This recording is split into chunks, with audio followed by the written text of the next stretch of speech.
할렐루야. 오늘은요 마지막 강의 시간으로요 신약에 있는 4개의 복음서를 한번 비교하면서 공부하는 시간을 가져보려고 합니다.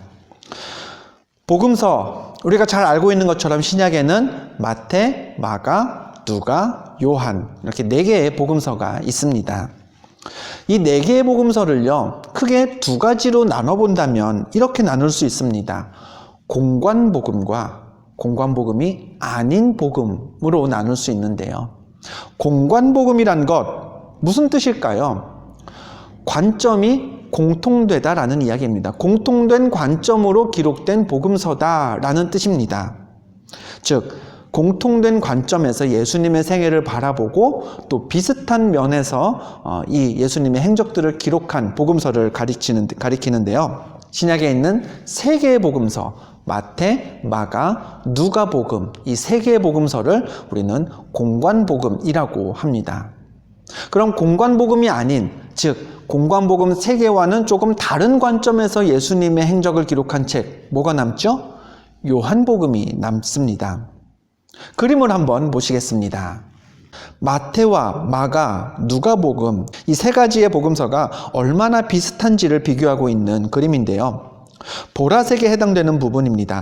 3개의 복음서가 공통적으로 담고 있는 내용들이 이 그림에서 보라색으로 표현이 되어 있습니다. 즉 각각의 복음서마다 절반 가까운 내용들이 3개의 복음서에 공통적으로 공유되고 있는 내용들이다 라고 보시면 되겠습니다.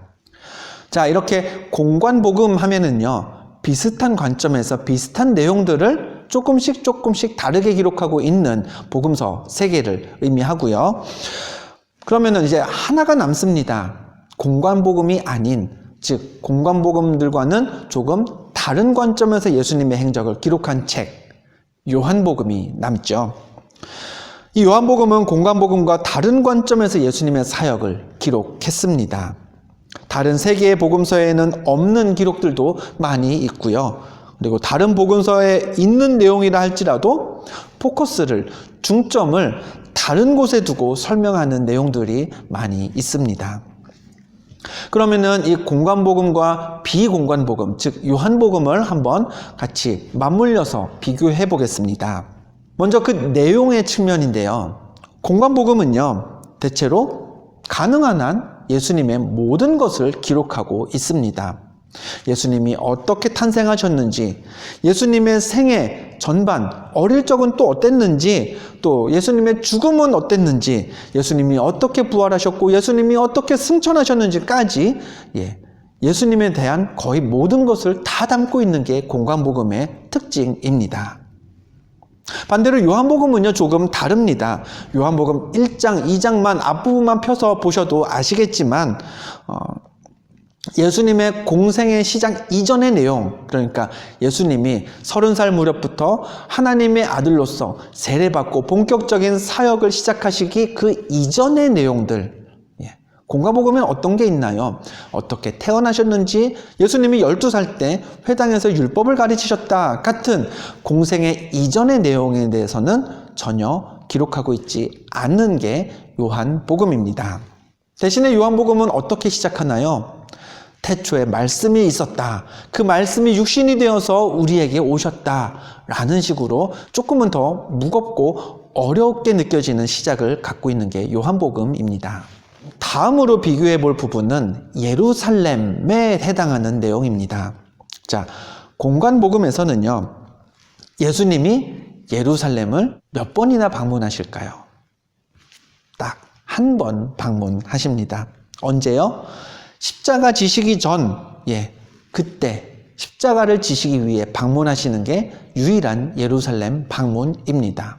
그 말인즉슨 공관복음에서 예수님의 사역은 철저히 유대 지역 예루살렘에서가 아니라 저 위에 갈릴리 지역에서의 사역을 중심으로 기록되었다라는 것을 알 수 있습니다. 반면에 요한복음에서는요, 예수님이 예루살렘에 꽤 자주 가십니다. 총 3번 예루살렘을 방문하시는데요. 그 3번이 다 언제일까요? 6월절이라는 명절을 지키기 위해 예수님이 예루살렘을 가셨습니다. 우리가 흔히 예수님의 그 공생의 사역 기간을 3년이라고 알고 있는데요. 성경에 예수님이 뭐 몇 살 때부터 몇 살 때까지 사역하셨다, 몇 년도부터 사역을 시작하셨다, 이런 기록은 없습니다.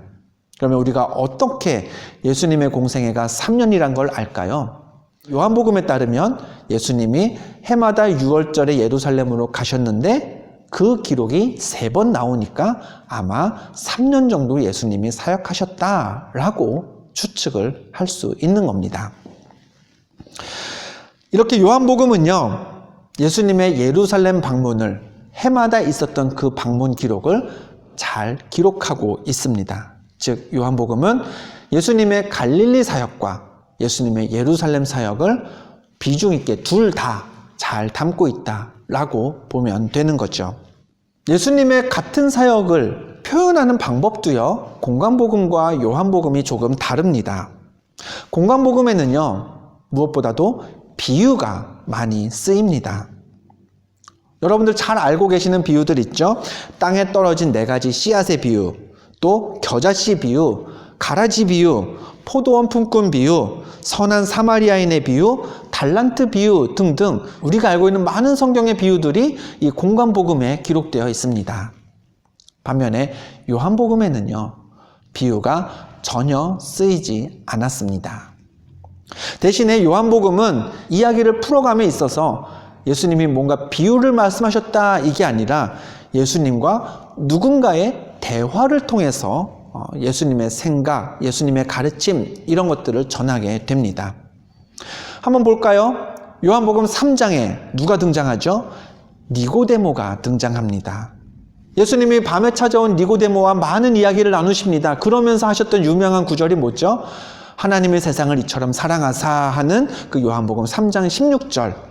사람들에게 막 설교하신 게 아니고요, 비유로 전하신 것도 아니고요, 니고데모와의 대화 중에 나왔던 말씀입니다. 또 요한복음 4장을 가면요, 예수님이 수가라는 동네에서 한 사마리아 여인과 이야기를 나누십니다. 이야기를 나누는 분량이 꽤 큽니다. 20 몇 절 정도 이야기를 나누십니다. 그러면서 이것도 가르치시고 뭐 예배는 어떻게 드려야 하는지 이런 것들을 말씀하시죠. 즉 요한복음은요, 어떤 예수님의 행적 중심이라기보다는 예수님의 말씀, 설교, 특히 누군가를 앉혀놓고 나누는 대화 중에 드러나는 그 가르침들을 중심으로 이제 성경이 이제 진행이 되고 있는 특징을 갖고 있습니다. 자, 기적을 다루는 것에 있어서도요, 공관복음과 요한복음이 조금 차이가 있습니다. 공관복음에는요, 다양한 예수님의 기적들이 다 들어가 있습니다. 예수님의 탄생, 남자를 알지 못하던 마리아에게서 나셨다라는 것과 가브리엘 천사가 마리아에게 아들이 낳을 것을 미리 알려주었다라는 부분이요, 이런 탄생과 관련된 기적부터 시작해서요, 귀신 들린 사람을 고쳐주신 것, 그 다음에 질병을 고쳐주신 것, 죽은 사람 살리신 것, 모든 기적들이 공관복음엔 다양하게 기록되어 있습니다. 그런데 요한복음에는요, 딱 7개, 8이네요. 7개의 기적이 기록되어 있습니다. 자, 이렇게 공관복음과 요한복음의 차이가 있음을 한번 살펴보았습니다. 지난번에도 한번 설명을 드렸었죠. 복음서가 4개나 있다? 왜 헷갈리게 여기선 이렇게 말씀하시고 저기선 저렇게 말씀하시고 뭐가 진실인 거야? 왜 이렇게 복음서는 여러 개가 있어서 우리를 헷갈리게 해? 복음서가 4개가 있다는 사실은요, 성경을 읽는 우리를 헷갈리게 하려는 하나님의 뜻이 아니라 오히려 예수님에 대해서 하나님의 구원의 역사를 더 다양한 각도에서 제대로 알도록 도와주는 하나님의 큰 선물입니다. 신문이나 뉴스를 봐도요, 다양한 언론을 봐야 어느 한쪽에 편향되지 않겠죠. 예수님의 행적도요, 모든 복음서를 다 봐야, 또 복음서를 읽으면서 비교하면서 봐야 다양한 관점에서 다양한 은혜를 받을 수 있습니다.